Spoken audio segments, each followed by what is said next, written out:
Hot is a three-letter word, and it has been since 1975. The VW Golf GTI is the original hot hatchback. It's now into its 7th generation, but it's refusing to grow old gracefully. We already know this latest 2013 GTI is a great car. It's the benchmark, the hot hatch against which all others are judged. The two new super hatches are here, and they're both ready to claim the Golf's Go Faster stripes.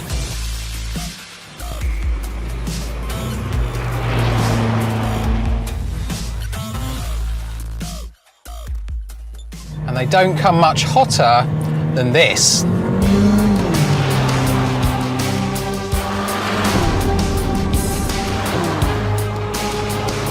This is the first time Mercedes' horsepower-crazy AMG tuning division has tackled a smaller car, and they haven't done things by halves. With 355 brake horsepower and four-wheel drive, the A45 is savagely quick. From rest, it hits 62 miles an hour in just 4.6 seconds, 2 seconds faster than the Golf. To put that in perspective, this muscle Merc is more than half a second quicker to 62 miles an hour than the Ferrari Testarossa I used to have on my bedroom wall. And while it can't quite outdo the Ferrari for posing appeal, I still think it looks great, especially from in here. I love the racing style bucket seats and the carbon fibre look dashboard. The Golf feels better built, but even with its retro tartan trim, it's a bit sensible and staid by comparison. And you could never accuse a car that sounds like this of being sensible.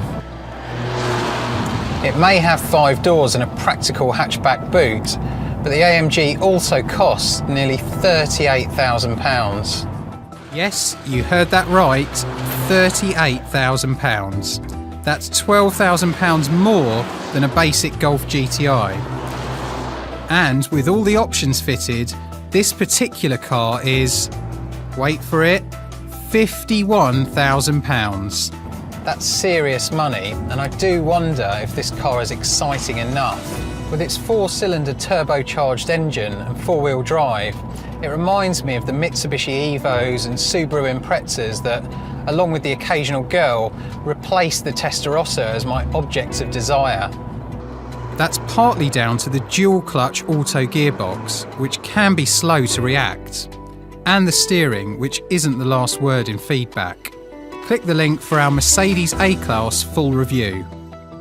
So while it's incredibly quick, the AMG is also a bit one-dimensional.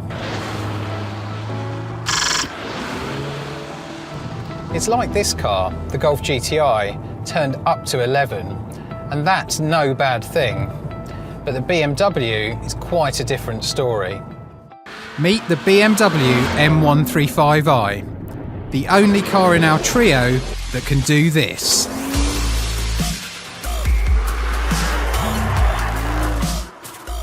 That's because the 1 Series sends its drive to the rear wheels. And while we don't recommend you try that on the road, there are other benefits too. Sharper steering and a feeling of balance and adjustability in the corners that the front-wheel drive Golf and 4-wheel drive A-Class simply can't match. At around £32,000, the BMW occupies the middle ground here in terms of price and performance. Its straight-six engine makes 315 brake horsepower, still 100 bhp more than the VW, and hits 62 miles an hour in 5.1 seconds. Unlike the Mercedes, there's no noticeable turbo lag. This 6-cylinder engine just picks up and goes. And you can see exactly what we thought about the M135i by reading our full first drive on the link below. The Golf, well, it's still a lot of fun, but it's best in the mid-range rather than being revved to the red line. I really rate the optional DSG gearbox though.